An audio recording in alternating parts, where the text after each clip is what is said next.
Welcome to my channel, Sunshine Shoulders. I'm Calvin. Thank you so much for stopping by today. Welcome to my new viewers and new subscribers. Really appreciate your kindness, your generosity, and your support of my channel. Truly been amazing.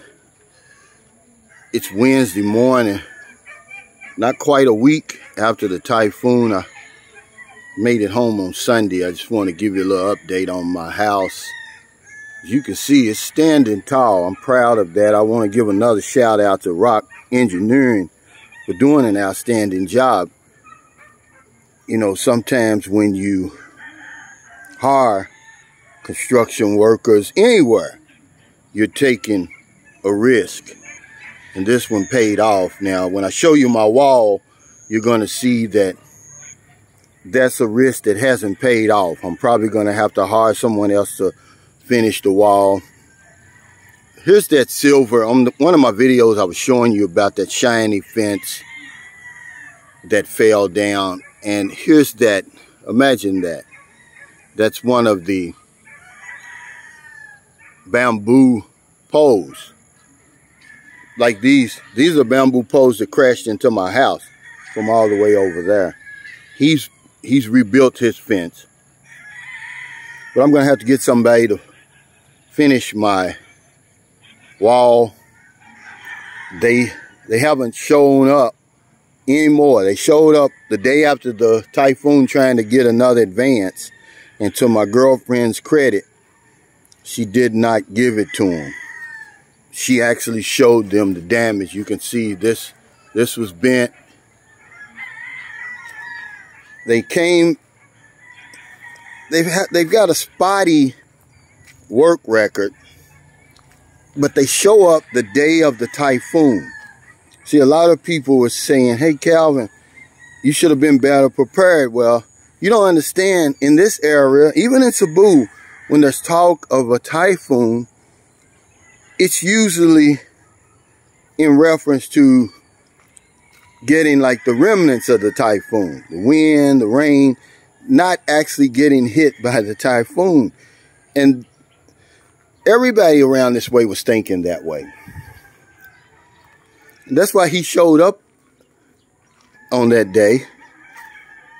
My bike was a victim of the typhoon.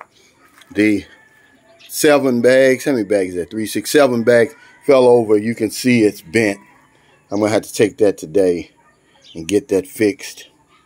So he shows up, you know, it's like a regular day. He probably figured, just like me, it was going to rain and be overcast skies, but no. So this area right here that he did, it completely collapsed. It was the only area that collapsed. And here it is. It fell straight back. He had no business doing any work that day.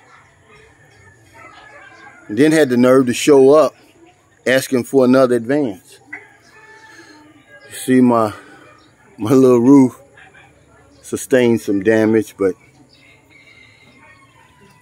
it could have been a whole lot worse. I've watched some YouTubers, they've lost their homes. Nicer looking homes than mine.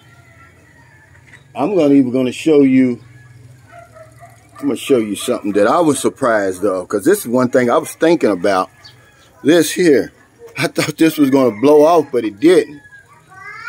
They've got this thing in there, man, and it's working. Now, I don't know, I'm going to have to go over, but you see this pole, it's slanted and bent, but our power is back on. My Wi-Fi is not back on, but the power is, you know. And I told you on that video, the last video I did, I said I'd bet everything that San Carlos City would be up and running a whole lot quicker than Cebu. I said Manila, but I meant Cebu. Because it's a well-managed city, man. I mean, believe it or not, I may end up putting San Carlos City in my expat alley. But there's just no nightlife here. That's the only thing that you're probably going to miss.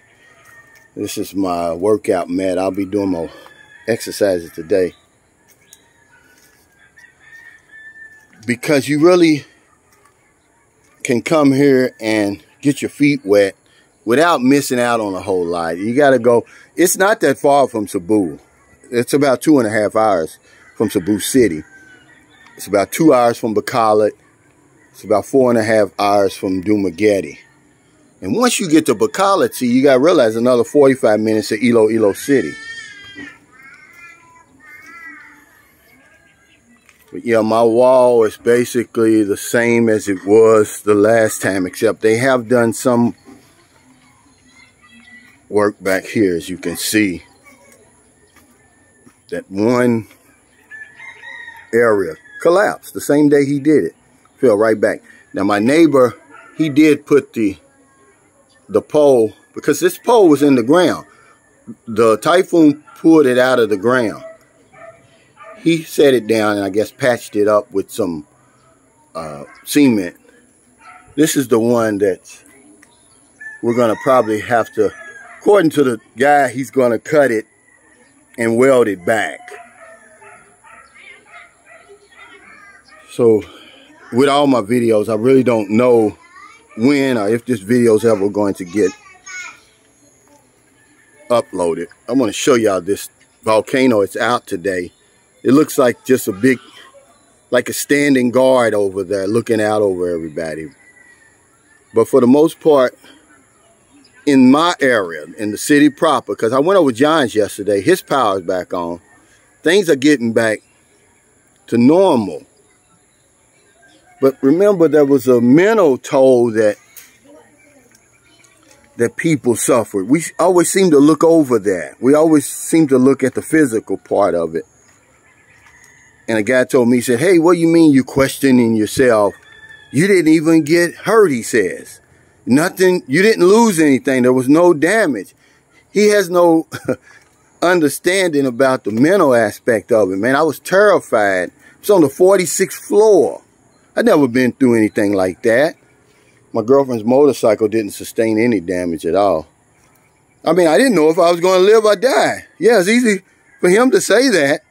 After the fact, honestly, I've got a subscriber. His name is James. He lives in that building.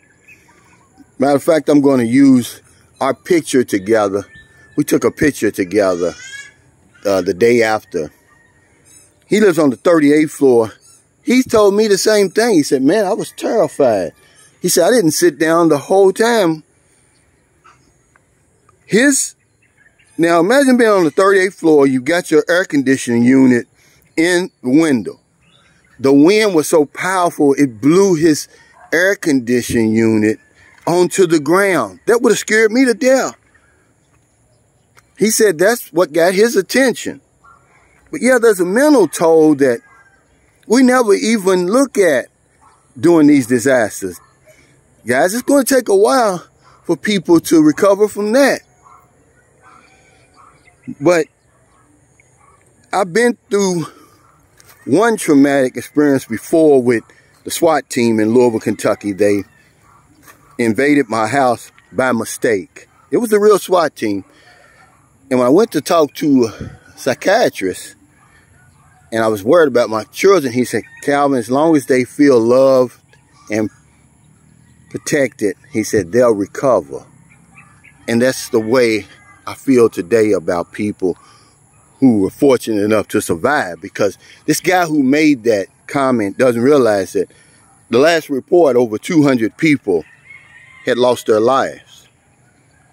Many people missing. I think 37 people were missing. So many hundreds injured. 1 million displaced. 417,000 in evacuation centers. Yeah, it makes you question yourself, sir. And you know who you are who said that. And you say, you know, from somebody like me from Louisville, Kentucky, we don't go through stuff like this. Even that big tornado that came through Kentucky a couple of weeks ago, it was south of us, hours away. I've never experienced anything like this. It did shake me up. And I still say to myself, man, I'm grateful. I was fortunate to survive that. But I want to thank y'all so much. I just wanted to do a little walk around of my house and let you know that, yeah, we're recovering. I'm gonna have to get another crew to finish my wall. Rock Engineering did call and check on me a couple of weeks ago, but I was gonna give the guy and his, well, one-man crew a second chance, but now I may have to take up Rock Engineering or somebody to come over here and finish this wall. We need to get it done. It's not a priority right now. You know, we're going to help people Friday. You know, everybody knows on my spin wheel, every Wednesday I usually do food for electronic community pantry for the residents here in San Carlos City. And then Friday I do the 1,000 peso pandemic giveaway. So Friday we're going to spin the wheel 25 times. We're going to give away 25,000 pesos. That was supposed to be once I reach 25,000 subscribers, but I'm going to go ahead and do it early because people are suffering. And, you know, Christmas, man, you know, if anybody didn't think I was affected mentally, man, let me tell you something. I forgot that Christmas was even this week. I even forgot all about Christmas. It never even crossed my mind. So if in America, I don't know what time it's going to be when this video uploads, but whether you're going to bed or whether you're getting up in the morning, going to work, going to the gym, getting a cup of coffee, a newspaper. If you see somebody in the street, buy them something to eat, buy them something to drink, give them a few dollars. If you're in the Philippines, it's early. It's about 7 a.m. on a Wednesday morning. Again, I don't know when I'm going to be able to upload this. I've been lucky. When I go to town, there's a pretty good signal, so maybe I'll try that today. The people here need all the help that we can give them, not just money, but mostly food, water, and just to let them know that somebody cares. Because a lot of times when tragedies like this happen, people feel abandoned. They feel neglected. I've gotten so many emails, so many messages, man, that I can't count them, you know. And I just said, hey, you know, everybody's struggling. I wish I could help everybody, but I can't, obviously. So that's why I created the spin wheel. But yeah, we need each other, man. We need to help each other as much as we can, because if I don't know anything else, I know this one thing for sure. When we help other people, we help ourselves. Take care, stay safe, stay COVID free. I'll see you next time. Do a little walk around. Thank you again, Rock Engineering, you know, for protecting my family, because they were inside this house doing that typhoon. Not one scratch. I'll show you the scratch in the front if I can. Where these bamboo posts, they were flying through the air like bullets, like missiles. And, you know, we're fortunate that it didn't come crashing through that window, hurt somebody.